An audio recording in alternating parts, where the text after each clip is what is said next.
Bloos een beetje halp.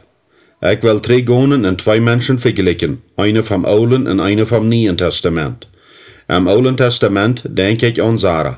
Gott versprach aan Abraham einen Sohn. Sie wären al beide alt, en körperlich wäre das für ihn bloß ganz allmählich noch ein Kind zu haben. Nachdem, dass sie so 10 Jahre gelührt hadden, dacht Sarah, aber vielleicht mat wie dort wat daunen en selbst eine Lösung finden. Gott will je dei, wat uns die göttliche Idee geeft noch einen Sohn zu haben, dort wir seine Idee aber nicht passiert. In Geneve auch, Sarah fand eine praktische Lösung, und daher wird Ismael empfangen. Aber Ismael wird nicht der versprochene Sohn, und er wird ein Problem. Wo die Geschichte wieder geht, ist sehr bekannt und geht von 1. Mose, Kapitel 16, und wieder zu lesen. Im Neuen Testament kam ein Engel nach Maria und sagt, und sei mal, du wirst schwanger sein und wirst einen Sohn zur Welt bringen, und du sollst ihm Jesus nennen. Maria frug den Engel, wo soll das werden? Weil's noch kein Mann bei mir gewasst ist. Lukas 1, Vers 31 und 34. Gott sein Versprechen mög Wahrheit können sein.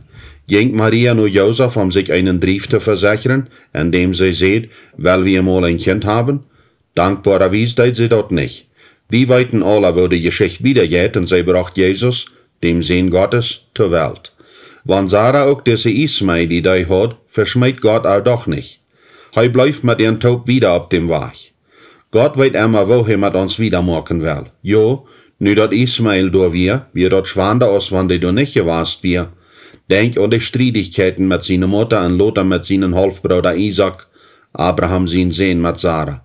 Schließlich musste Abraham Ismael und seine Mutter Hagar weg und die Wüste anschauen, wo Gott ihn trat. Aber bald von Tag sind Isaac und Ismael immer noch im Streit miteinander. Aber Gott mögt wieder mit, was er mit Abraham und Sarah verhat, als sie ihren Fehler ansagen und, ich glaube, dass sie ihren Fehler für Gott bekannt haben. Nu wären sie Gott gehorsam, indem sie Ismael an die Wüste anschackten. Indem sie dort deuten, stellten sie ihre Rechnung an und Gott erfüllt seine Prophezeiung. Wenn die eine Lösung, und auch den verplagten Gewissen, ein großer Burg zu sein scheint, dann stauben mal ein Betriegen vor Gott. Wo kann ich hier rüt?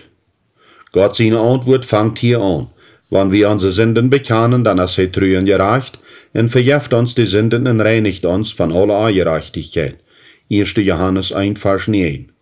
Gott seine Barmherzigkeit geht nicht ladig zu schaffen. Er wird für die noch weiter den ersten Plan finden, kriegt so als er den für mich und Doris immer weiter funk. Aber, wenn wir auf einmal weiter auf unsere eine Wege abgelesen, mussten wir uns denken, jedes Mal weiter tragstellen, wo wir leiden zu fragen, Herr, was ist dein Weg? Er hat uns kein Mal im Stich gelassen.